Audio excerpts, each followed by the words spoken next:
Creo que un pilar fundamental de la ética es el respeto por el otro. Respeto en base a considerarlo igual a uno mismo. Es que la ética no puede ser buena o mala. La ética es lo que no es la moral, justamente. La moral sí que puede cuestionarse.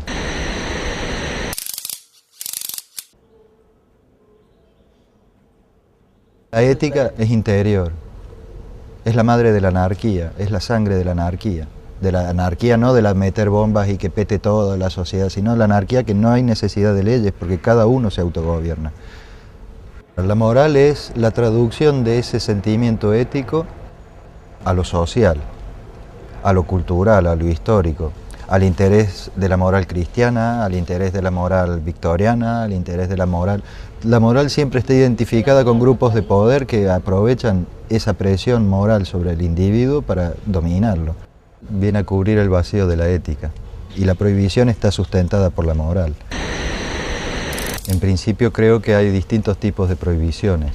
Unas prohibiciones que son funcionales, que nos ayudan a convivir, que facilitan las relaciones entre desconocidos.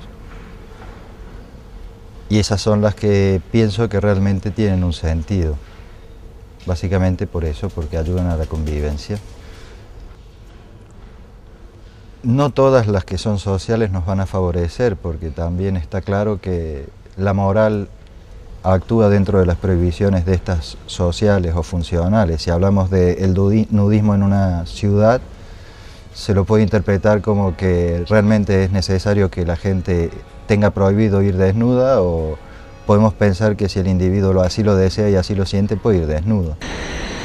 Luego hay otro tipo de prohibiciones que yo las encuadraría más dentro de lo que es prohibiciones para dominar, para someter, que son las que básicamente actúan dentro del individuo y básicamente en contra de su deseo.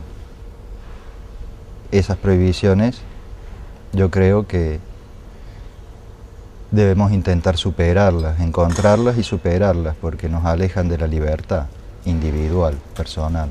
Por eso es que la educación como elemento constitutivo del sistema no promueve la libertad del individuo, y justamente la conciencia o la ética lleva al individuo hacia la libertad.